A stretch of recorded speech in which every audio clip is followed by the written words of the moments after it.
Aku Keisha Zakia Sakti. Hai, perkenalkan nama aku Nova Yoga Pratama. Halo, saya Titania Ria Putri.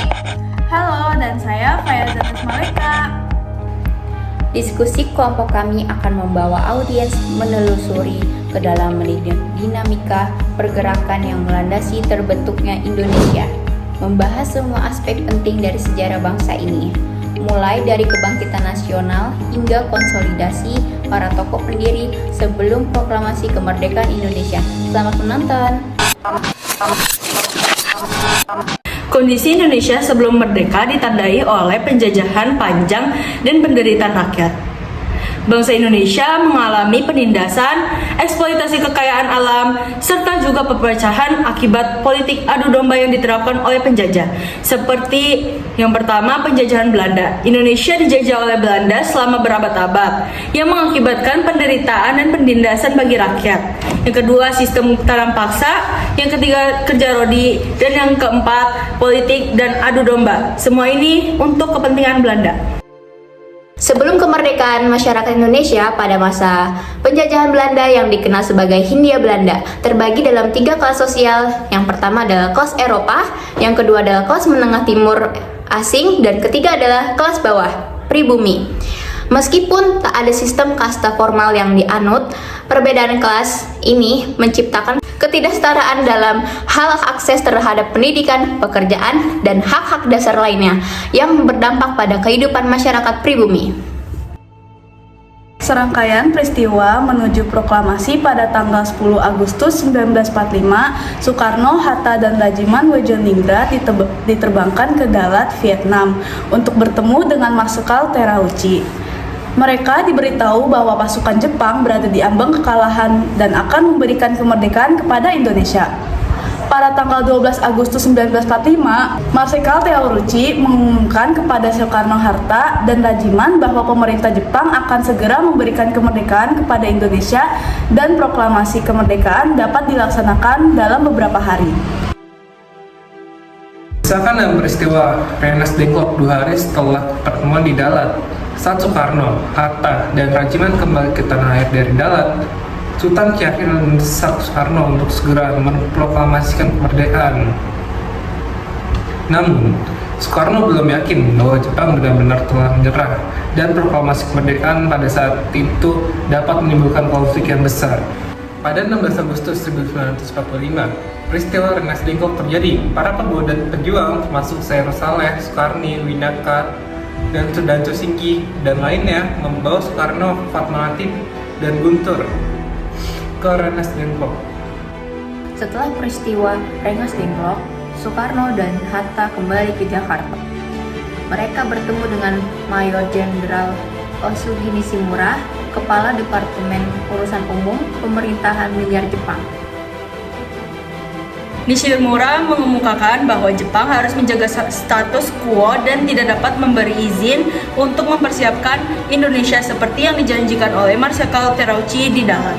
Pada saat itu, Soekarno dan Hatta menyimpulkan bahwa tidak ada gunanya lagi membicarakan kemerdekaan Indonesia dengan pihak Jepang. Soekarno dan Hatta kembali ke rumah Laksamana Maeda sama dengan para tokoh nasionalis. Soekarno dan Hatta hari itu juga merumuskan teks proklamasi kemerdekaan Indonesia. Teman-teman, walaupun orang Jepang Laksamana Tadashi Maeda memiliki kedekatan dengan tokoh-tokoh Indonesia, beliau simpati terhadap perjuangan kemerdekaan bangsa Indonesia. Oleh karena itu, ia menjaminan keselamatan bagi bangsa Indonesia untuk merumuskan teks proklamasi di rumahnya. Setelah berbicara sebentar dengan Soekarno, Hatta, dan Raja Subarjo, Laksamana kemudian undur diri untuk beristirahat dan mempersilahkan mereka untuk berunding setelah di ruang makan di rumahnya. Saat itu, perumusan teks proklamasi disaksikan oleh Miyoshi dari pihak Jepang yang merupakan orang kepercayaan Nishimura. Soekarno pertama kali menuliskan kata proklamasi. Lalu, ia bertanya kepada Hatta dan Ahmad Subarjo bagaimana bunyi rancangan pada draft pembukaan UUD. Ahmad Subarjo kemudian menyampaikan kalimat, "Kami bangsa Indonesia, dengan ini menyatakan kemerdekaan Indonesia." Hatta menambahkan kalimat, hal-hal yang mengenai permindahan kekuasaan dan lain-lain diselenggarakan dengan cara saksama dalam tempo yang sesingkat-singkatnya. Kemudian, Soekarno menulis Jakarta 17.08.05. Setelah selesai disepakati, Said Timmelik menyalin dan mengetik teks tersebut menggunakan mesin tik milik Mayor Dr. Hermanto Kusumobroto dari kantor perwakilan Angkatan Laut Jerman. Proklamasi kemerdekaan Indonesia pada pagi hari tanggal 17 Agustus 1945. Para tokoh pemimpin dan pemuda keluar dari rumah. Laksamana Maeda Mohatta berpesan kepada BM Dia untuk memperbanyak teks proklamasi dan menyiarkan ke seluruh dunia. Teman-teman sudah pernah tahu, awalnya atas usul Soekarni, pembacaan teks proklamasi akan dilaksanakan di lapangan Monas atau dahulu disebut lapangan Ikada. Namun, Soekarno merasa jika diadakan di tempat yang luas dan ramai, dapat menimbulkan bentrokan antara rakyat dengan pihak militer Jepang. Kemudian, ia mengusulkan untuk menyelenggarakan proklamasi di rumahnya Di kediaman Soekarno di Jalan Pegangsaan Timur 56, sekarang jadi Jalan Proklamasi 01. Acara proklamasi dimulai. Rumah Soekarno orang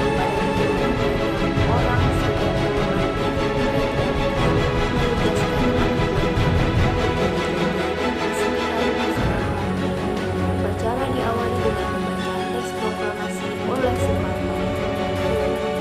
Kemudian bendera merah putih yang dijahit oleh Megawati dikibarkan oleh seorang wanita bernama Lati Handayani yang dibantu oleh Suparjo dan seorang pendiri yang membawa nampan berisi bendera merah putih.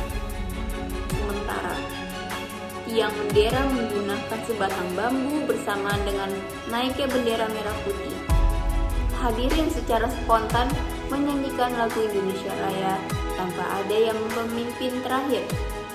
Sambutan oleh Wali Kota Suwiryo dan Dr. Muwardi dari keamanan sekitar pukul 11 waktu Indonesia Barat. Makna proklamasi kemerdekaan bagi bangsa Indonesia sangatlah besar karena momen ini menjadi titik awal lahirnya sebuah negara yang merdeka dan berdaulat. Proklamasi bukan hanya sekedar pembacaan teks oleh Insinyur Soekarno pada 17 Agustus 1945, tapi juga simbol bahwa Indonesia sudah bebas dari penjajahan dan berhak menentukan nasibnya sendiri. Dari situ, Indonesia resmi berdiri sebagai negara yang tidak lagi berada di bawah kekuasaan bangsa asing. Dampaknya juga sangat luas. Setelah proklamasi, rakyat Indonesia memiliki semangat dan keyakinan untuk membangun negaranya sendiri. Pemerintahan baru mulai dibentuk, aturan hukum dibuat, dan simbol-simbol negara seperti bendera merah putih serta lagu kebangsaan mulai digunakan secara resmi. Selain itu, proklamasi juga memberikan rasa percaya diri dan harga diri kepada bangsa Indonesia bahwa kita mampu berdiri sejajar dengan bangsa. Namun, setelah proklamasi, perjuangan tidak langsung selesai. Dampaknya juga bisa berupa munculnya berbagai tantangan, seperti mempertahankan kemerdekaan dari ancaman Belanda yang ingin kembali menjajah, serta membangun persatuan di tengah keberagaman. Jadi, proklamasi bukan aksi perjuangan, melainkan awal perjalanan panjang untuk mewujudkan cita-cita bangsa Indonesia yang merdeka, bersatu, adil, dan makmur. Sebagai penutup dari pemaparan kami, dapat disimpulkan bahwa kelompok kami telah menyajikan historis yang komprehensif mengenai dinamika pergerakan nasional dan seluruh rangkaian peristiwa krusial yang melandasi proklamasi kemerdekaan. Kami telah menguraikan secara mendalam tahapan-tahapan strategis untuk perjuangan heroik yang membantu fondasi negara, mulai dari masa penjajahan hingga momen penting perumusan naskah kemerdekaan. Menegaskan bahwa proklamasi 17 Agustus 1945 merupakan puncak dari proses panjang pembentukan identitas bangsa. Proklamasi. Kami, bangsa Indonesia, dengan ini menyatakan kemerdekaan Indonesia. Hal-hal yang mengenai pemindahan kekuasaan dan lain-lain diselenggarakan dengan cara saksama dan dalam tempo yang sesingkat-singkatnya. Jakarta, 17 Agustus 1945, atas nama bangsa Indonesia, Soekarno, Hatta. End of flashback.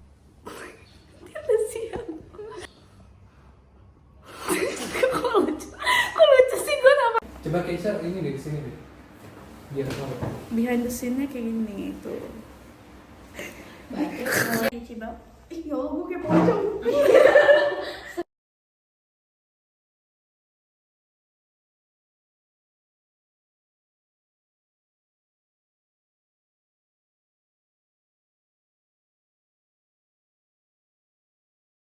Diskusi kelompok kami akan membawa audiens menelusuri kedalaman sebagai penutup dari pemaparan